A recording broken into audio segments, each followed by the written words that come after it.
सौम्या गाय का चारा लेकर घर पहुंची ही थी कि तभी उसकी माँ सौम्या से बोली, अच्छा है बिटिया तू आ गई, मैं तेरा ही इंतजार कर रही थी।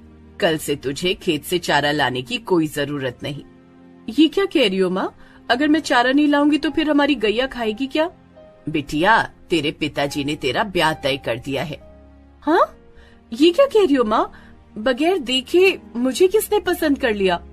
अरे कुछ दिन पहले जब तू गाय को चारा खिला रही थी ना, तभी तेरी होने वाली सास ने तुझे देख लिया और तुझे पसंद कर लिया। 3 दिन बाद तेरा ब्याह है। 3 दिन बाद सौम्या रवि की दुल्हन बनकर उसके बंगले में चली गई। सुहाग रात में सौम्या अपने रूम को आंखें फाड़ फाड़ कर देख रही थी। रवि शहर के जाने माने बिजनेसमैन का बेटा था। सौम्या को इस तरह से हैरान देख रवि मुस्कुराते हुए बोला, क्या देख रही हो सौम्या? तुम्हारा घर कितना बड़ा और सुंदर है। सौम्या, बड़ा घर इसलिए है क्योंकि हमारे परिवार के सदस्य भी ज्यादा है। सुबह माँ तुम्हें परिवार के सारे सदस्यों से इंट्रोड्यूस करवा देगी। अगली सुबह सौम्या जल्दी उठ गई। वो नहा धोकर रसोई जाने की तैयारी कर रही थी। तभी सौम्या की सास उससे बोली, बहू रसोई में जाने से पहले अपने सारे ससुराल वालों से नहीं मिलोगी क्या? सौम्या घूंघट ओढ़े हुए अपनी सास के पास आ गई। बहू, रवि के अलावा मेरे 3 बड़े बेटे और हैं, और उनकी 3 बहुएं भी, और तुम्हारी 3 छोटी नंदे भी, और मुझे और मेरे पति को तो तुम जानती ही हो। ये है हमारा परिवार। अच्छा सुनो, मैंने सुना है कि तुम खाना बहुत अच्छा बनाती हो। मेरे हाथ का बना हुआ खाना जो भी खाता है वो कभी कभी उंगलियां चाटने के साथ साथ अपनी उंगलियां भी खा जाता है। अच्छा, तुम्हें खाने में क्या क्या बनाना आता है? मुझे हर तरह के पकवान बनाने आते हैं। तुम्हारे बारे में यही सुना था मैंने, इसीलिए फट से तुम्हें यहाँ पर ब्याह कर ले आई। इतना बोलकर सौम्या की सास ने एक लंबी चौड़ी लिस्ट निकाल ली और उस लिस्ट में देखते हुए सौम्या की ओर देखकर बोली, सुनो बहू, आज तुम्हारा पहला दिन है, इसीलिए मेरे परिवार को तुम्हारे ही हाथ का नाश्ता खाना है। तुम्हारे बड़े जेठ को मटन करी बहुत पसंद है और तुम्हारे मंझले जेठ को चिकन फ्राई बहुत ज्यादा पसंद है, और मंझले से छोटे जेठ को दम आलू बहुत पसंद है। मुझे और तुम्हारे ससुर को बेसन की रोटी और पुदीने की चटनी। ये सब तुम्हें अभी बनाना है। तभी सौम्या की ननद सौम्या से बोली, अच्छा भाभी सुनिए ना, मुझे पालक पनीर बहुत पसंद है, और भाभी मुझे सुबह सुबह छोले भटूरे खाने की आदत है। भाभी मैं सुबह सुबह मसालेदार खाना पसंद करती हूँ, इसीलिए मैं दाल मखनी खाऊंगी, वो भी लाल मिर्च का तड़का वाली। उन सब की फरमाइश सुनकर सौम्या को चक्कर आते हुए महसूस होने लगे। तभी सौम्या की बड़ी जेठानी सौम्या से बोली, और तुमने हमारी फरमाइश तो सुनी ही नहीं। मुझे पनीर के पकौड़े और मेरी छोटी जेठानी को बेसन के पकौड़े खाने हैं। और मुझे सुबह सुबह तंदूरी चिकन खाने की आदत है। जाओ बहू, अभी से नाश्ता बनाने में जुट जाओ, फिर तुम्हें दोपहर का खाना भी बनाना है और फिर डिनर की तैयारी भी करनी है। सौम्या चुपचाप रसोई में जाकर सबकी फरमाइशों के पकवान बनाने में जुट गई। सबकी फरमाइशों के पकवान तैयार करने में ही दोपहर हो गई कि तभी सौम्या की सास एक लंबी लिस्ट हाथ में लेकर रसोई घर में आकर बोली, ये दोपहर के भोजन की लिस्ट है, अब तुम्हें दोपहर का भोजन बनाना है। सौम्या ने चुपचाप दोपहर का भोजन बनाने में जुट गई। ऐसे ही रसोई घर में ही भोजन बनाते बनाते शाम हो गई। सौम्या का थककर बुरा हाल हो चुका था। सौम्या का आराम करने का दिल कर रहा था। सौम्या रसोई घर से बाहर निकली ही थी कि तभी सौम्या की सास फिर से एक लंबी लिस्ट लेकर आ गई। अरे कहाँ जा रही हो बहू, अभी तो तुम्हें सबके लिए डिनर भी तैयार करना है। ये लो, इस लिस्ट को ध्यान से देख लो। सौम्या रात का डिनर बनाने में जुट गई। थक हार कर रात 10 बजे सौम्या अपने रूम में पहुंची ही थी कि तभी उसका पति रवि उससे बोला, क्या बात है सौम्या, तुम तो बहुत थकी हुई लग रही हो। अजी आपका परिवार कितने पकवान खाता है, नाश्ते में अलग, लंच में अलग, डिनर में अलग। रोज ऐसे ही नए नए 1000 पकवान बनाऊंगी तो मेरा तो बुरा हाल हो जाएगा। किसी ने मुझसे खाने तक को नहीं पूछा। मुझे भी भूख लग रही है। माफ करना सौम्या, मैं तो बाहर से खाना खाकर आया हूँ, लेकिन तुम चिंता मत करो, मैं तुम्हारे लिए रसोई से कुछ खाने को ले आता हूँ। कुछ देर बाद रवि खाली हाथ वहाँ पर आ गया। क्या हुआ? सौम्या, खाना तो खत्म हो गया। खत्म हो गया? क्या कह रहे हो तुम?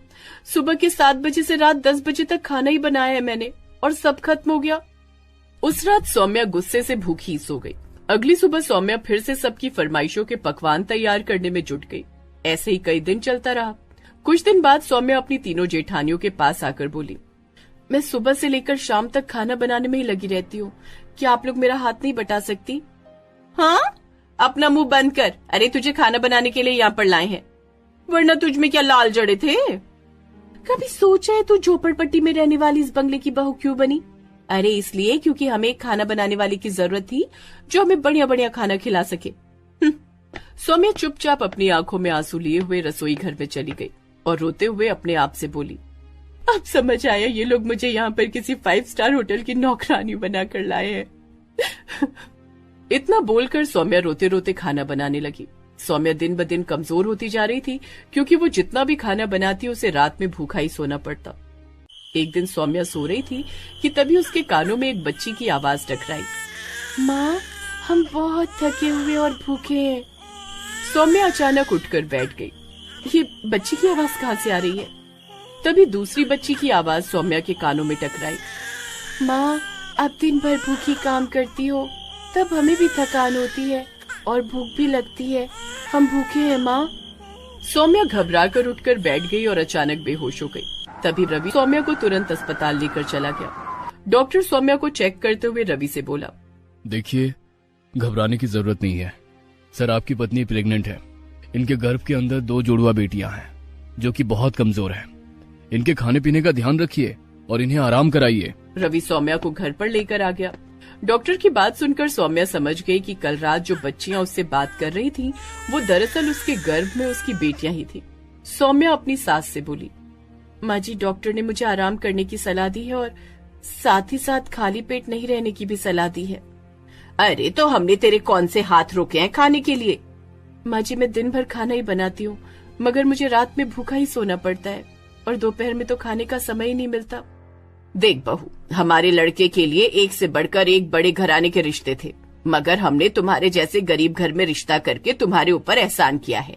अब ज्यादा चू चपड़ मत करो और जाओ जाकर खाना बनाना शुरू कर दो।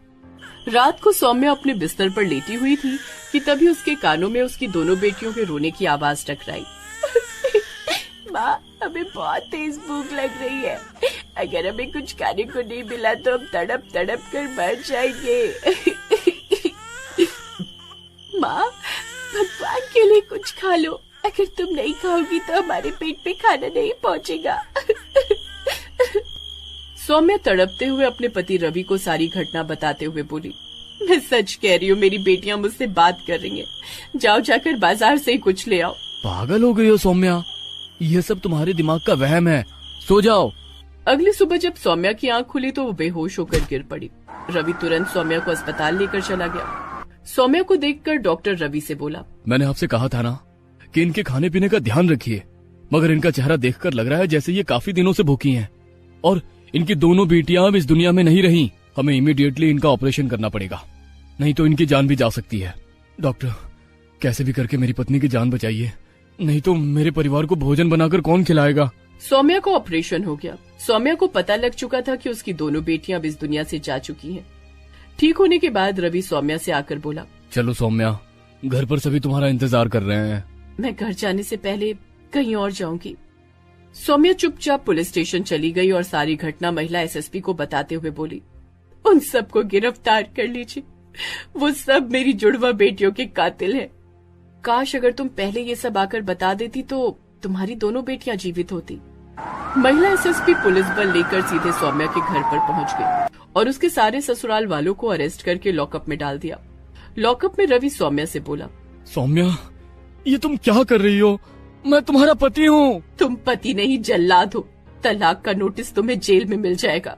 अदालत ने उन सबको कड़ी सजा सुनाई और सौम्या ने अपने पति रवि से तलाक ले लिया, मगर सौम्या अपनी दोनों जुड़वा बेटियों को आज भी याद करती है। दोस्तों, आप सभी इस वीडियो पर अपनी माँ की लंबी आयु के लिए कमेंट में आई लव माँ जरूर लिखें। दुर्गा माँ जरूर आपकी इच्छा पूरी करेंगी।